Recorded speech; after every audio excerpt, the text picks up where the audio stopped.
Sebelum kita lanjut episodenya, jangan lupa kakak-kakak tercinta untuk gabung ke channel YouTube DKV15 ya. Pusatnya cerita novel terbaru. Menantu Pahlawan Negara bab 1507. Hanya bicara sampai di sini saja.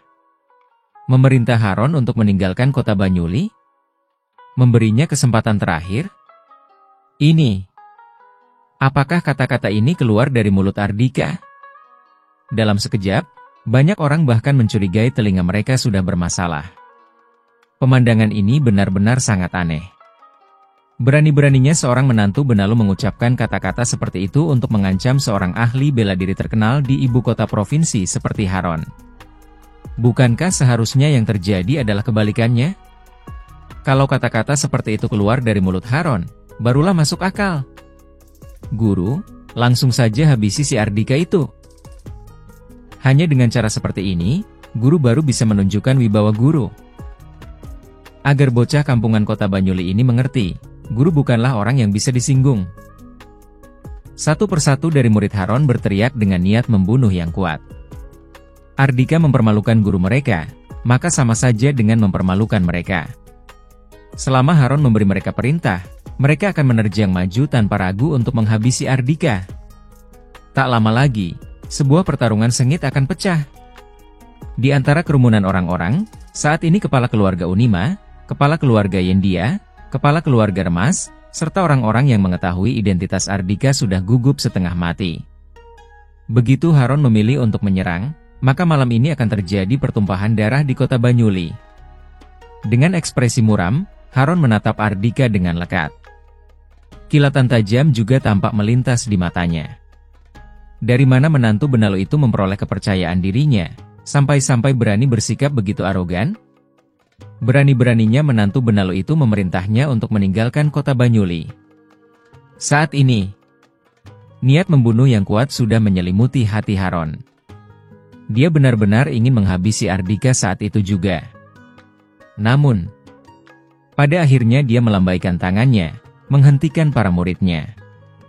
Haron bisa menduduki posisinya di ibu kota provinsi selama bertahun-tahun dengan kokoh, tentu saja bukanlah seseorang dengan pemikiran sederhana. Malam ini, Ardika berani menghadiri perjamuan malamnya seorang diri saja, sudah membuatnya cukup terkejut. Sekarang, Ardika berani memprovokasinya dan sama sekali tidak takut dia menyerang, pasti punya dukungan yang kuat.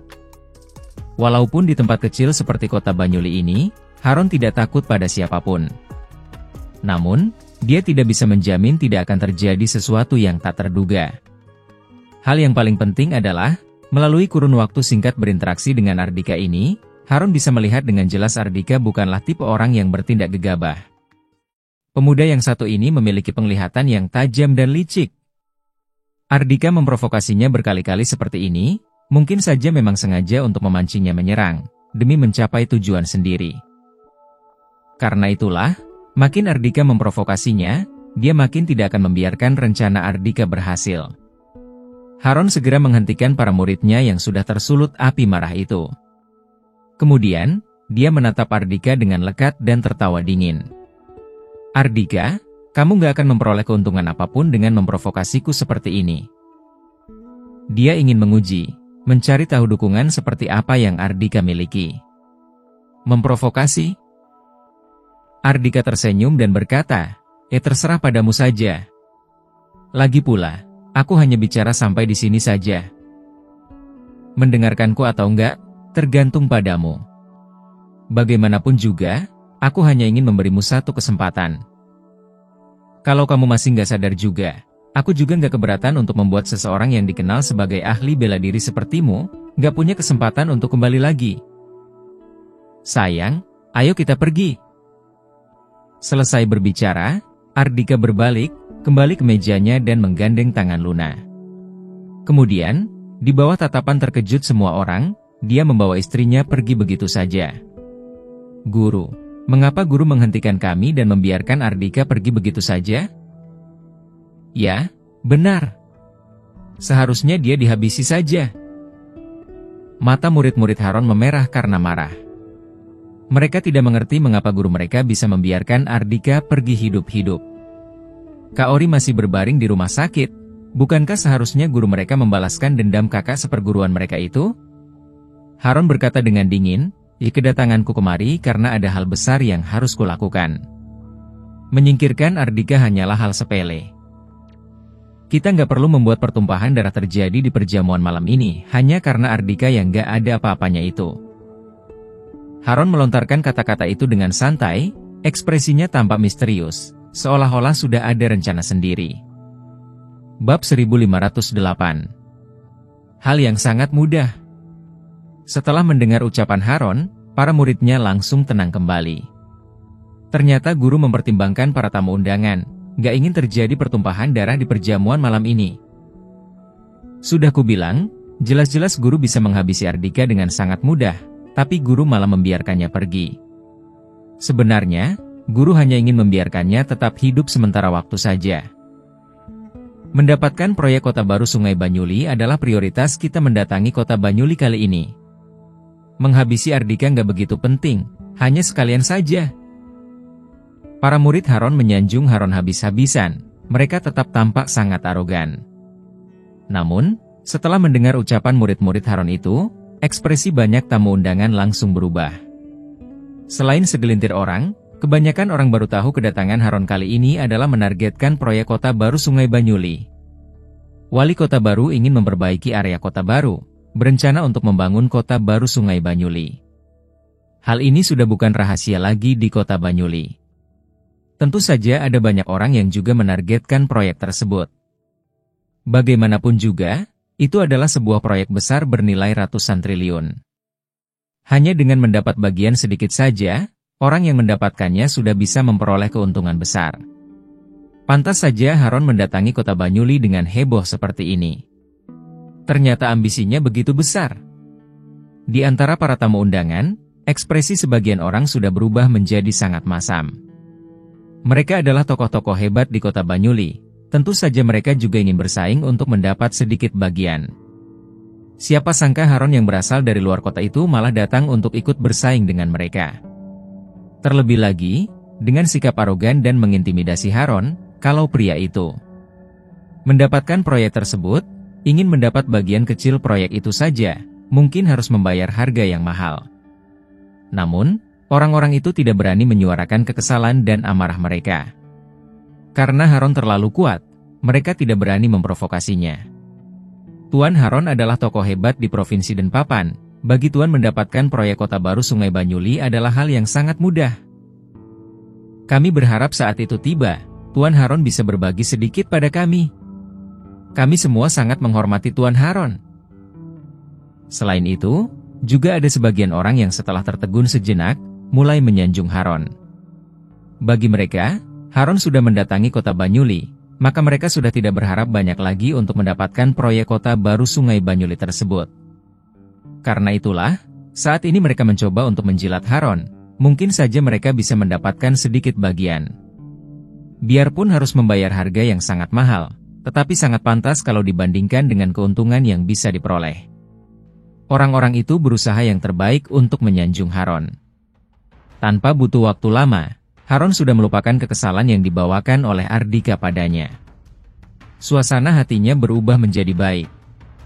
Semuanya, jangan khawatir, kalau aku berhasil mendapatkan proyek kota baru Sungai Banyuli itu, aku pasti nggak akan melupakan kalian. Kita bisa memperoleh keuntungan bersama. Haron mengucapkan kata-kata itu sambil tertawa terbahak-bahak, tampak sangat bermurah hati. Bagaimana mungkin dia bisa menangani proyek sebesar itu seorang diri? Karena keluarga Basuki Kota Gamiga, keluarga Rewin dan keluarga-keluarga besar lainnya juga mengincar proyek ini, maka tentu saja dia akan membagikan sedikit keuntungannya.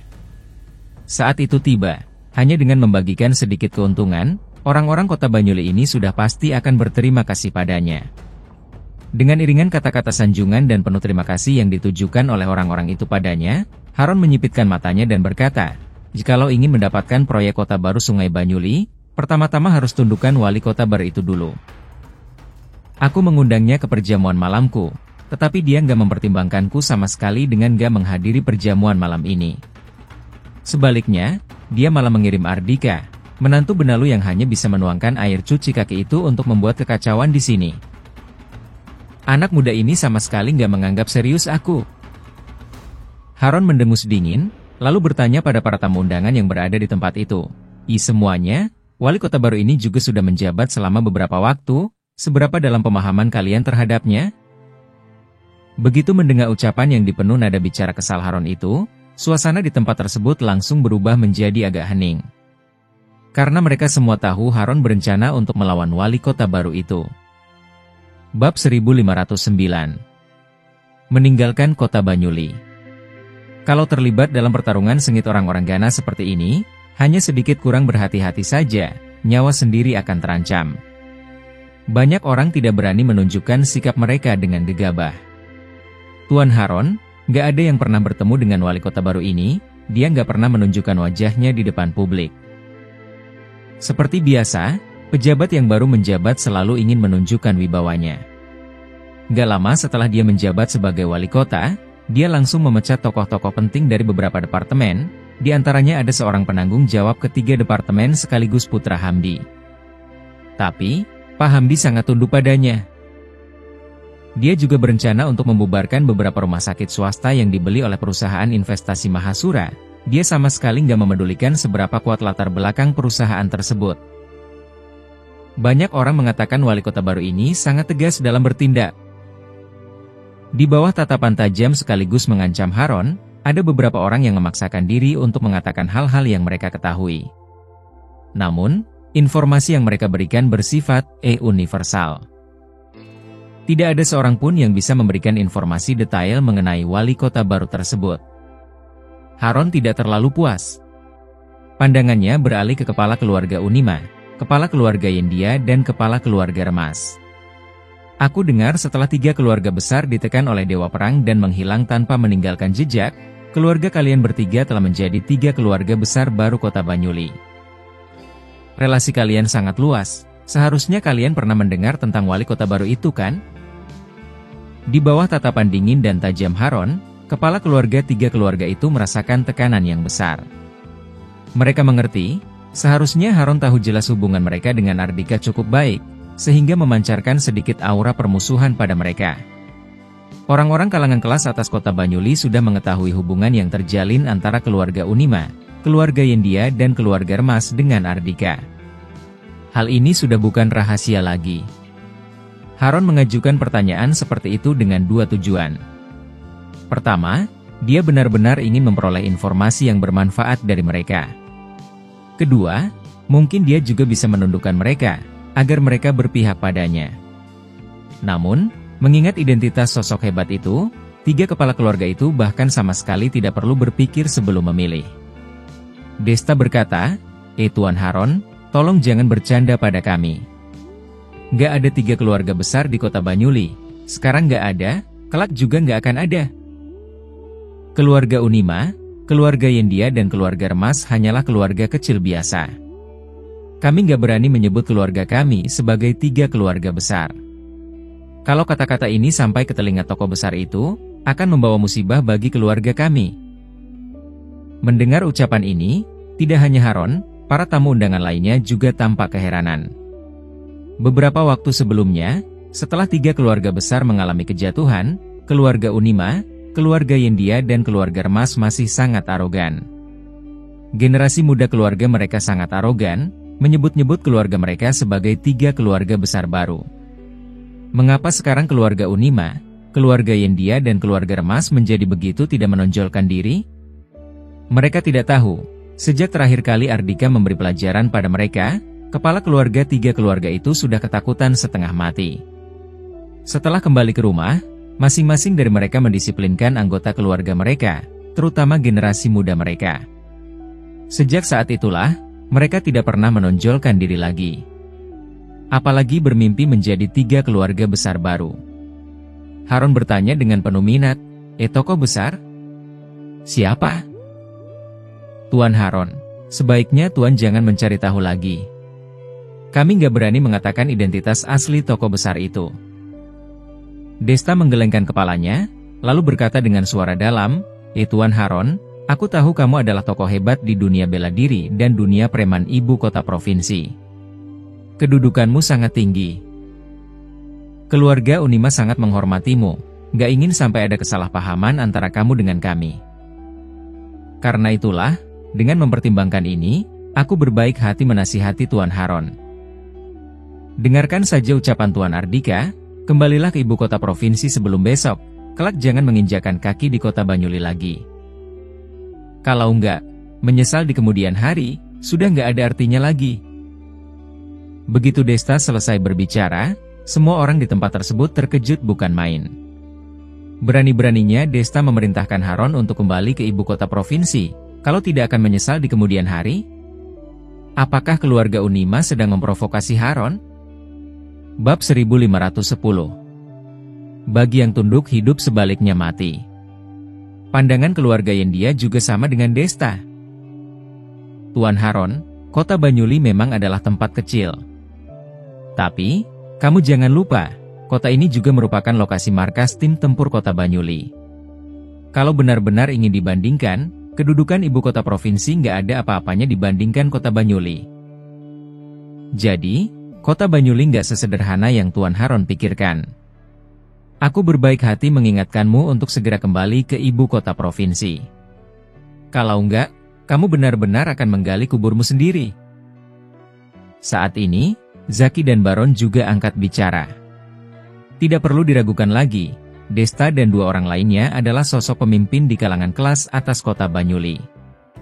Bahkan mereka juga memerintahkan Haron untuk kembali ke ibu kota provinsi pada saat bersamaan, bisa dibayangkan betapa terkejutnya orang-orang lainnya. Awalnya, keluarga Unima, keluarga Yendia dan keluarga Remas tidak berani menyinggung Haron. Mereka juga tidak berani mengungkapkan keberatan atas kedatangan pria itu di kota Banyuli. Namun, sebelumnya Ardika sudah menunjukkan sikapnya dengan sangat jelas, yaitu memerintahkan Haron untuk kembali ke ibu kota provinsi. Desta dan dua orang lainnya tahu betapa besarnya kekuatan dalam ucapan Ardika. Karena itulah, mereka tidak mempertimbangkan hal lain lagi, juga tidak takut menyinggung Haron lagi. Bahkan bagi mereka, mereka tidak sedang menyinggung Haron, melainkan melakukan tindakan baik untuk menyelamatkan nyawa pria itu. Bagaimanapun juga, kalau Haron dan Ardika terlibat dalam pertarungan sengit, kota Banyuli pasti akan ikut terguncang. Desta, apa maksud kalian?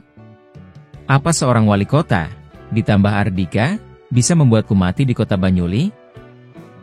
Ekspresi Haron yang sedang berhadapan dengan mereka sudah tampak sangat muram. Tentu saja ada tokoh besar yang tidak bisa diprovokasinya di kota Banyuli. Contohnya, Komandan Draco dari tim tempur kota Banyuli. Namun, selain orang yang satu ini, siapa lagi yang tidak bisa dia provokasi? Seorang wali kota bukanlah apa-apa baginya. Apalagi Ardika, yang hanya merupakan anjing peliharaan wali kota baru itu. Mereka malah berani mengusirnya dari kota Banyuli.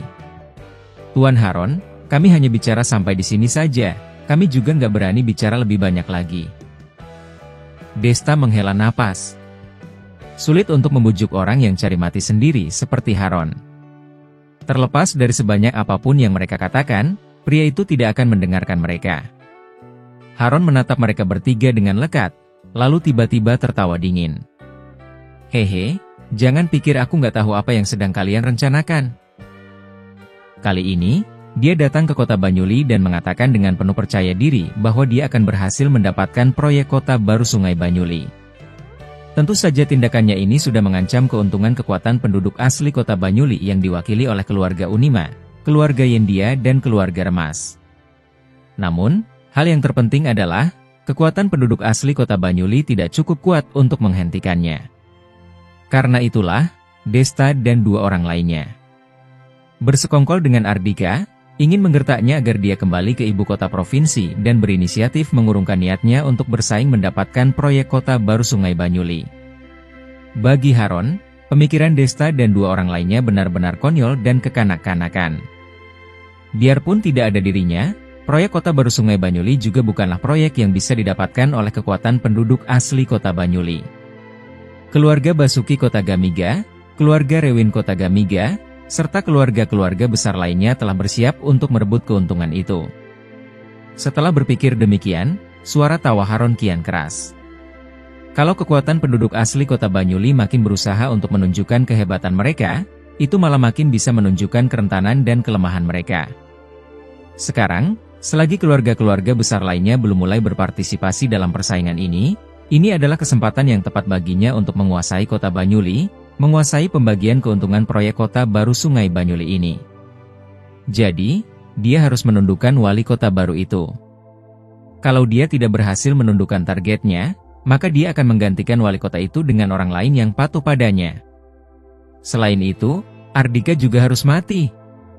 Setelah berpikir demikian, Harun menatap Desta dan dua orang lainnya dengan niat membunuh yang kuat. Hari ini, dengarkan ucapanku baik-baik, di kota Banyuli, selain Komandan Draco, aku nggak takut pada siapapun. Selain itu, mulai sekarang aku mengumumkan dengan resmi, mulai malam ini aku sudah resmi menginjakan kakiku di kota Banyuli. Aku menginginkan proyek kota baru Sungai Banyuli. Aku juga pasti akan menghabisi Ardika. Semuanya, kalian juga sudah boleh menentukan pilihan kalian apakah menjadi temanku atau musuhku. Bagi yang tunduk padaku, akan tetap hidup. Sebaliknya, bagi yang melawanku, akan mati.